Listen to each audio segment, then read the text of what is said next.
গোসাইগাঁও জিলা কমিটি আমাৰ ইউপিপিএল আমাৰ যেটো মানে স্থায়ী যেটো কাৰ্যালয় লগতে আমি আগন্তুক বিধানসভা নিৰ্বাচনত গোসাইগাঁও সমষ্টিৰ বাবে কাম কৰিবৰ অৰ্থে আমি এটা কাৰ্যালয় আমি উদ্বোধন কৰিছোঁ একেলগে আৰু ইয়াত সকলো আমাৰ নেতৃবৃন্দসকল ইয়াত উপস্থিত আছে সব আমাৰ দলীয় কৰ্মকৰ্তাসকল ইয়াত উপস্থিত আছে লগতে আমাৰ দলৰ প্ৰতিনিধিত্ব প্ৰাৰ্থী অনিন্দ্য বসুমতাৰী আমাৰ দলত ইয়াত আছে একেলগে লগ লাগি পেলাই আজি আমি কাৰ্যালয়খন উদ্বোধন কৰিম ইয়াৰ দ্বাৰাই আমি আমাৰ গোসাইগাঁও LSR অন্তৰ্গত যিমান গাঁও আছে ইয়াত আমি সকলো গাঁৱত আমি যাম ৰাইজক আমি ইউপিপিএলত কিয় ভোট দিব লাগে এই কথাটো আমি ৰাইজক বুজাবলৈ আমি চেষ্টা কৰিম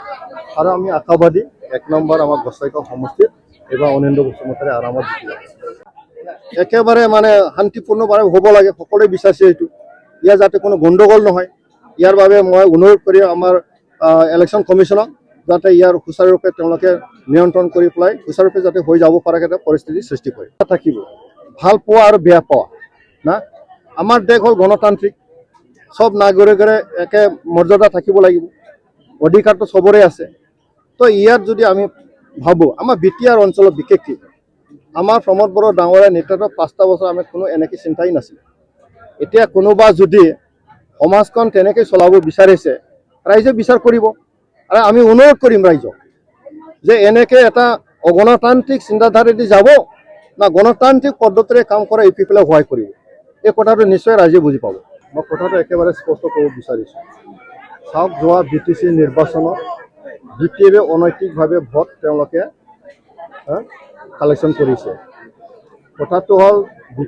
বিপিএফে যোৱা BTC নিৰ্বাচনত তেওঁলোকে দুটা প্ৰচাৰ কৰিছিলে এটা হ'ল ইউপিপিএল বিজেপিৰ লগত লাগি পেলাই BTC ধ্বংস কৰিছে তেওঁলোকে কৈছিলে কি বিজেপি ইউপিপিএল হাটাও BTC বাঁচাও এইটো বিপিএফৰ শ্লোগান আছিল দুটা কথা তেওঁলোকে কৈছিলে যে তেওঁলোকে অকলে চৰকাৰ গঠন কৰিব এই কথাটো তেওঁলোকে কৈ পেলাই মানুহৰ মাজত গৈ পেলাই তেওঁলোকে ভোট আদায় কৰিছে আৰু সেইবাবে তেওঁলোকে যিসকলে বিজেপিক বিৰোধী ভোট যিসকলে NDA বিৰোধী ভোট তেওঁলোকৰ ভোট তেওঁলোকে আদায় কৰি ল'লে আৰু সেইবাবে তেওঁলোকে 28টা সিট ল'লে 28টা সিট ল'লে ঠিকই আছে কিন্তু দেখা গ'ল যে জিকাৰ পিছত তেওঁলোকে অকলে চৰকাৰ গঠন নকৰিলে যিটো দলক তেওঁলোকে আমাক মানে ইউপিপিএল আৰু বিজেপিৰ লগত লগ লাগি পেলাই তেওঁলোকে দোষাৰোপ কৰিছিলে তেওঁলোকে কিন্তু জিকাৰ পিছত বিজেপিৰ লগতে গুচি গ'ল NDAৰ লগতে গুচি গ'ল এই কথাটো ৰাইজে ভালদৰে বুজি পায় 28টা লৈ তেওঁলোকে চৰকাৰ গঠন কৰিব নোৱাৰিলে একেবাৰে দুৰ্বল চৰকাৰ বুলি প্ৰমাণিত হৈ গ'ল তেওঁলোকে যে ৰাইজক মিছা কথা কৈ পেলাই ভোট লৈছে এই কথাটো ৰাইজে বুজি পাইছে তেনেকৈ বিজেপিক বেয়া পায় NDAক বেয়া পায় BTCৰ আমাৰ 2.5 লাখৰ পৰা 3 লাখ ভোট আছে তেনেকৈ বেয়া পোৱা ভোট আমি হিচাপ কৰিছোঁ এই ভোটটো বিপিএফক দিছিলে কিন্তু এইবাৰ বিধানসভা নিৰ্বাচনত 2.5 লাখৰ পৰা 3 লাখ ভোট একেবাৰে বিপিএফৰ পৰা আকৌ উৰি যাব আৰু এই উৰি যোৱা ভোটটো যেতিয়া কাটা খাব ইউপিপিএলে 6 লাখ পাইছিলে যোৱাবাৰ 6 লাখটো আমাৰ ইনটেক আছে আৰু 6 লাখ পাই আমি এইবাৰ আৰামত জিকি যাম ৰাইজে সিধা কথা কৈছে যে বিপিএফ 5টা বছৰ চৰকাৰ আকৌ আমি দেখিলোঁ নতুন চৰকাৰ এই সময়ছোৱাত আকৌ জাতিগত দ্বন্দ্ব আৰম্ভ হৈ গ'ল মদ ভাং যোৱা চাৰিওফালে মেলা পাতি পেলাই সমাজখন একেবাৰে বিশৃংখল এটা পৰিৱেশ সৃষ্টি কৰা হ'ল এইটো মানুহে বিচৰা নাই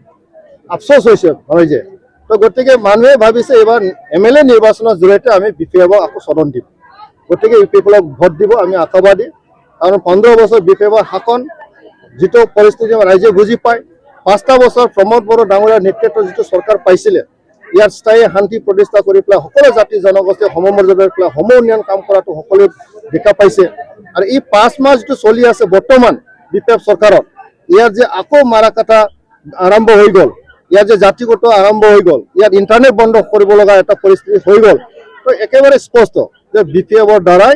আমাৰ অঞ্চলত কোনো শান্তি সম্ভৱ নহয় তেওঁলোকৰ মাজত কোনো শান্তি সম্প্ৰীতি সম্ভৱ নহয় তেওঁলোকৰ দ্বাৰাই কোনো আমাৰ মাজত মিলা প্ৰীতি সম্ভৱ নহয়